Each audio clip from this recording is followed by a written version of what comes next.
What I would advise is that, take a couple of notes. We're going to do the first presentation is on basics for high performance. And there'll be a 10-question quiz after that. You may as well start. I'm going to present basics. This is what CAP is requiring for high performance training. It's got to be done in an actual 182. Can't be done on a simulator. This course will fulfill their ground course requirement. I've hit all the points that they asked to have touched. The dual flight training minimum, and the flight training must include 25 takeoffs and landings. Can we waive some of that for somebody who's already got a high performance endorsement? Yeah, we can. That they don't want to see they're not worried about 4 hours for somebody who already has 182 time or 206 time. So if you don't have a high performance endorsement, then after you get your training, that will qualify you for a high performance endorsement and the FAA high performance endorsement. Okay, and then you could upload a scan of that to OPSQuals for your validation. And in CAPS 71-1 is where they cover all the requirements. So any questions or any thing that we haven't covered now, look there. So this is what we're going to cover. And we're going to cover aerodynamic issues, constant speed prop, because a number of people will not have had any exposure to constant speed prop, only using something like 172 where it's fixed pitch. And we're going to talk about power settings, leaning, temp control, cowl flaps, which is something else you don't have on 172s, and 182, 206 systems and limitations, and then normal procedures and emergency procedures. Okay. This is the FAA definition of high performance, Jeff. It's each engine must have 201 horsepower or higher. And it said 4 August 1997 was the cutoff date, where after that you needed a high performance endorsement. Okay, these are what you need as required references during your training, and these are available on DragonNet, except the FAA pilot's handbooks are available online. But you need to look at the POH for the 182s and the 206. The other thing that you really ought to learn is the Cessna Pilot Operating Handbook organization. All of them are the same way. Section 1, general. Section 2 is limitations, emergency procedures, normal procedures, performance, and so on. And remembering those numbers and where to look can save you an awful lot of time when you get buried into a POH. Okay, operating limitations. These limitations are approved by the FAA during certification and are legal. It is legal to adhere to them. And these are airspeeds, the indicator markings, the power plant max power, MP, RPM limits, power plant instrument markings, and of course, weight and center of gravity, and flight load and maneuver limits has to do with the G loading that the airplane was designed for. Now, most of our airplanes are, the 182 and the 206 are both normal category airplanes, and they have been designed for 3.8 G positive. They will have in those limitations, you'll also might see that they can be done, you can do chandelles with them or whatever. It'll call out specific sort of aerobatic maneuvers that you are allowed to do. No rolls or loops. KOEL, if you haven't seen it or not used to it, is kind of a minimum equipment list for light aircraft. It's laid out by the manufacturer. I don't believe that they need FAA authorization on these like they would for a big airplane. But anyway, it'll be a chart, and it'll show if you have a certain thing not available or a certain thing defective, what sort of flight you can make with it. For instance, okay, you have lights out. Yeah, you can fly day, all right? But I was going to say we might not be able to do that without anti-collision lights, but I'd have to look at the KOEL to be sure. The fuel system operation limitations, what your useful load is or what your useful fuel is. Takeoff landing flat use limitations. Oh, how many degrees can you use for takeoff? Well, in our case, it's either 10 or 20. But you can't go to full flaps for takeoff, for instance. The 12-volt power system use is unique to the CAP airplanes.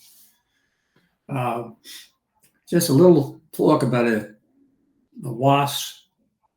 SBAS means a satellite-based augmentation system, and it's WAS is the United States version of satellite-based augmentation system. It increases the accuracy of the GPS signal and other things there, whether it's a G1000, what kind of autopilot it's got, etc. Required placards. This is something that if you have a required placard that is missing or illegible, the airplane's not airworthy. So if that comes up, it shouldn't pass 100. Shouldn't pass 100-hour inspection. Shouldn't pass an annual inspection.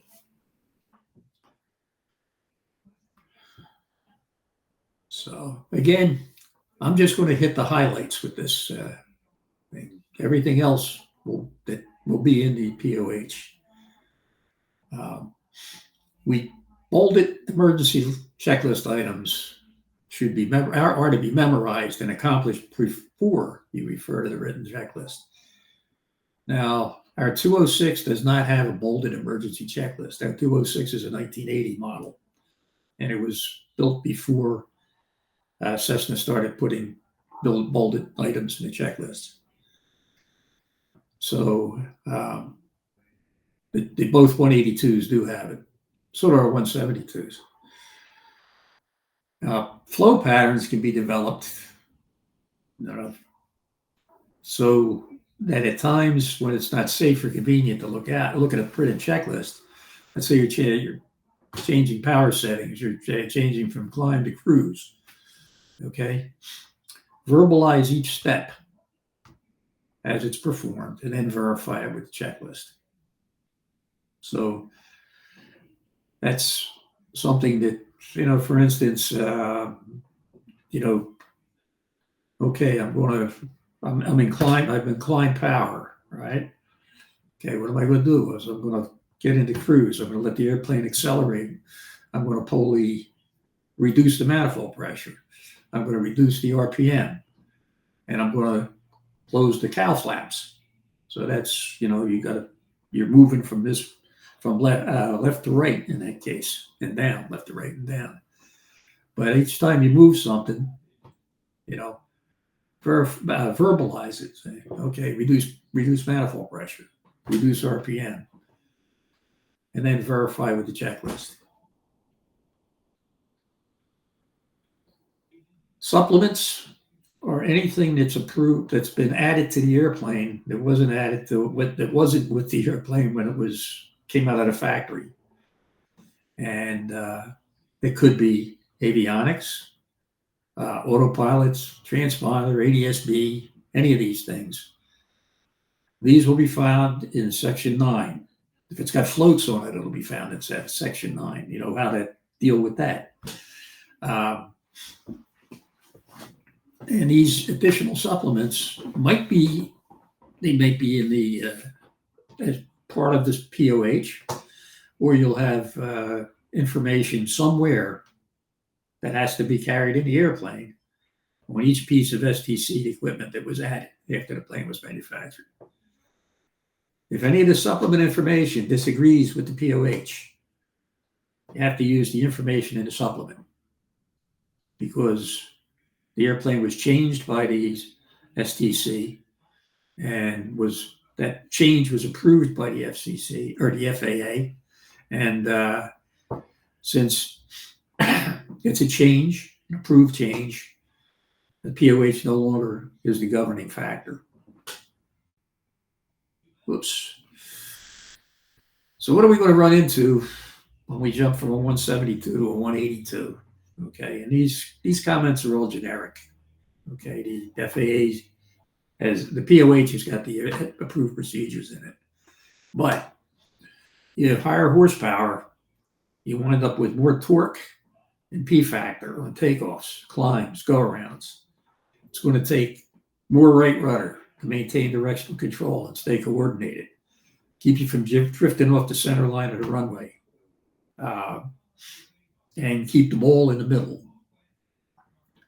The takeoff trim setting is more critical, because let's say you land, like this particular accident I call out here.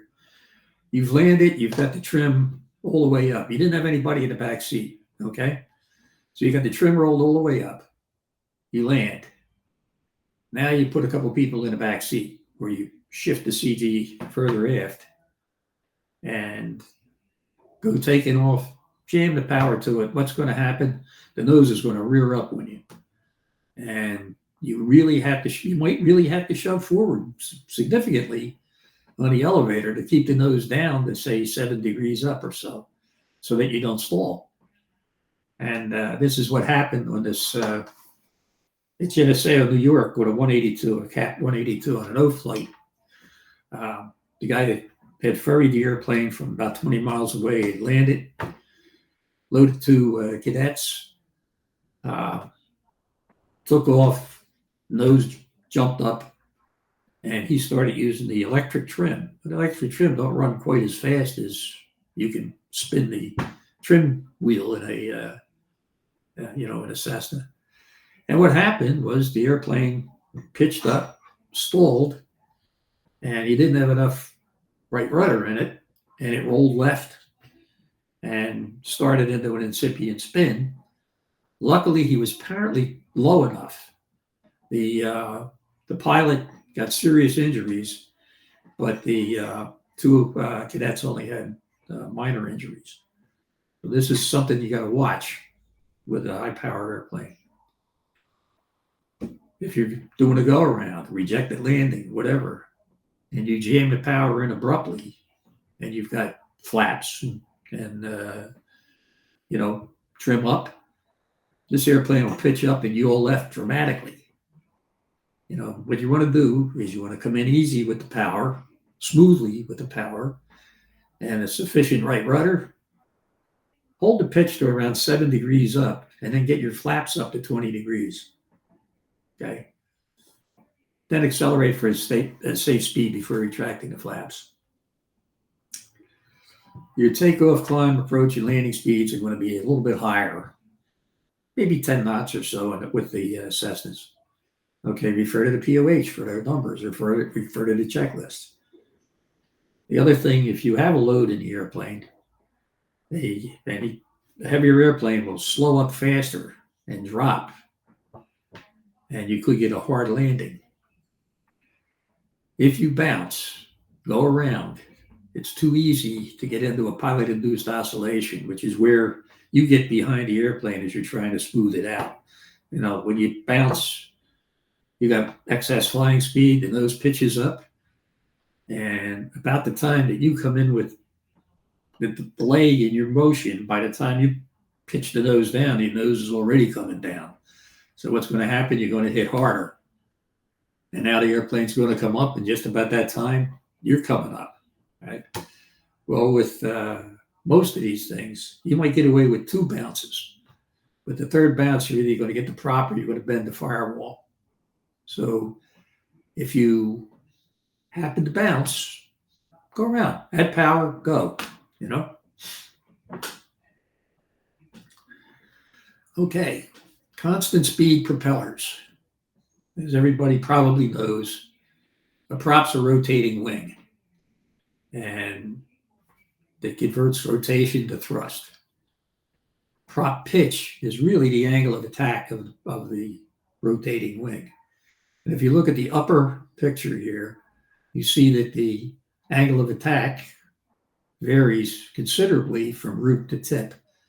That's because the speed through the air of the propeller at the root is significantly slower than the speed at the tip.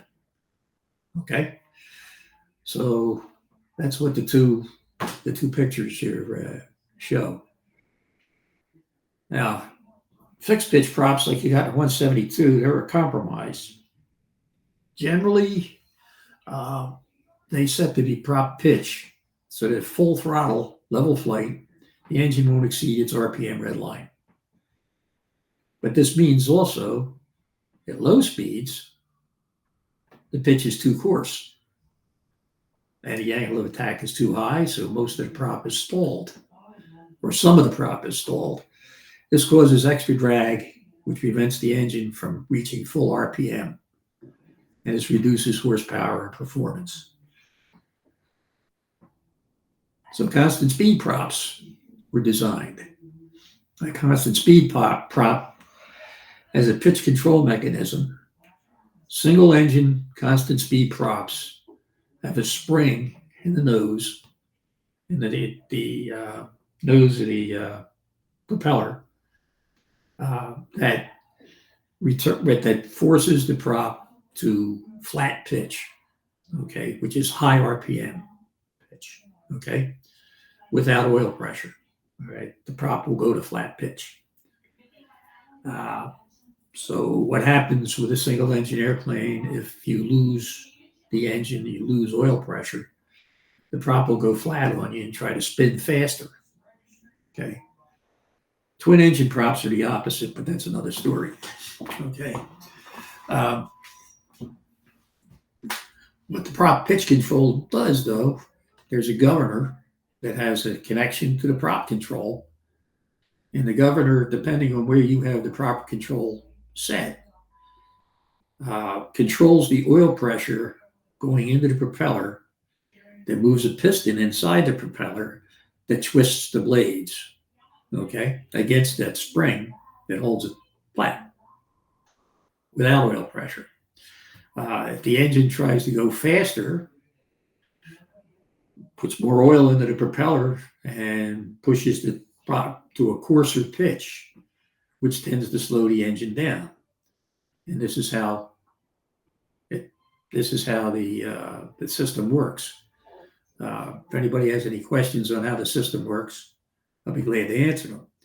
But this, the picture over there should pretty much, all you have to do is remember that the governor, you have a prop control that moves a lever on the governor that sets the RPM that the prop wants to hold. Okay? There's a high limit and a low limit also. I mean, it's only within certain limitations that you can do that. There are RPMs or pitch stops, pitch travel stops. So how do we get horsepower out of this thing, right? Well, first, torque is the turning force produced by the engine, or the twisting force produced by the engine. Horsepower is torque multiplied by RPM. Now, of course, with an engine, that's within limits. You know, you can't say that, okay, if I doubled the RPM, I'm going to get double the horsepower, okay? Because you're not going to be able to turn the engine over those kind of numbers. Torque is proportional to manifold pressure, okay? What is manifold pressure? That's the air pressure in the engine intake manifold when the engine is running. It's an indication of the amount of air that you got to burn fuel. You want to burn more fuel, you need more air. So that's where that comes in. Okay. If you have less air, limits the amount of fuel you can burn. It limits horsepower. Okay. Manifold pressure is controlled by the throttle, is measured in inches of mercury. Black knob, which is the throttle, in is higher manifold pressure. RPM is controlled by the blue knob. You push the blue knob in and you get higher RPM. In section 5 of the POH, you will find tables showing manifold pressure and RPM settings for desired horsepower at different altitudes and temperatures. And since horsepower is manifold pressure times RPM, approximately 24 inches of manifold pressure and 2200 RPM is going to give you approximately the same horsepower as 22 inches of manifold pressure and 2400 RPM. Your fuel burn may be a little bit higher, but if you're spinning 2400 RPM in that case. Altitude effects and normally aspirated non-turbo engines. Okay. Atmospheric pressure, if you look at the Colsman window on your altimeter, you'll see it runs somewhere between 28 and 31 inches. And that's what the variation you can expect to see at sea level. It normally decreases at about 1 inch per 1,000 feet increase in altitude.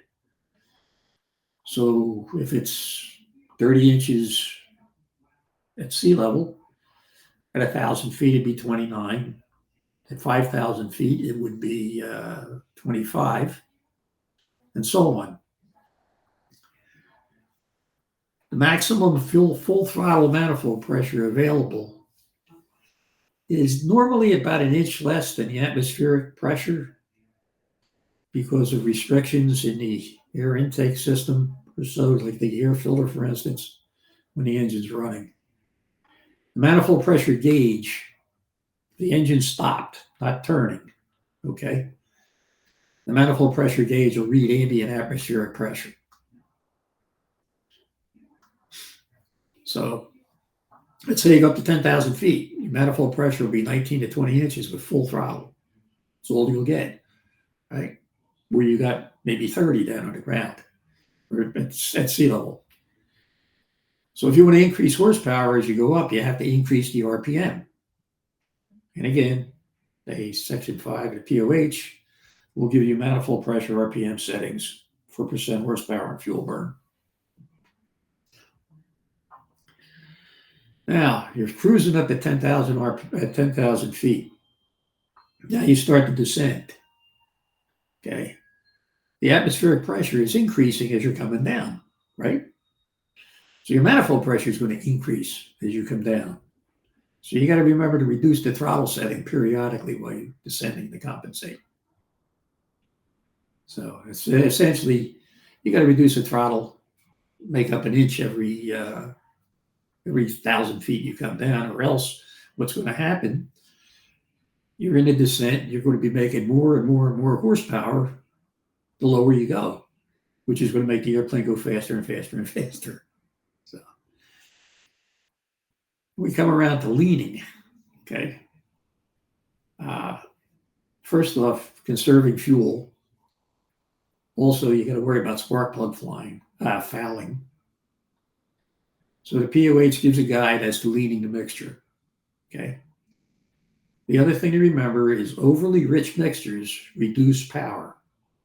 There's a sweet spot for mixture, which is the weight of air to the weight of the fuel you're trying to burn. Okay. On the lean side, the power falls off pretty fast, but it also falls off on the rich side, and you can get an engine too rich for it to operate. So if you're taking off, let's say you're taking off from an airport where the density altitude is 5,000 or 6,000 feet. In order to get maximum horsepower for takeoff, you have to lean the mixture for takeoff. Again, this will be in the POH.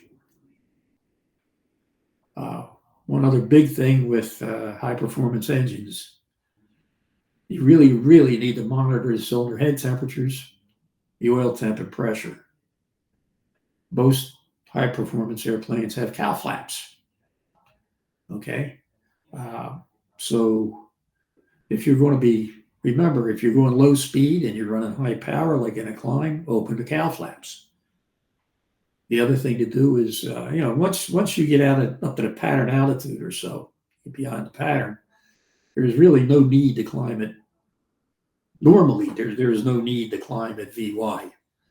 So push the nose over, let the airplane get a little more air across the cylinders, let it climb at 90 plus or so. This will, this will enhance the life of the engine, and it's not going to make that much difference in how fast you get to altitude. I mean, of course, if you really need to climb at VY, well, that's different, but probably you shouldn't get yourself in that kind of position. So that's the last one for this. Do the quiz, then send it.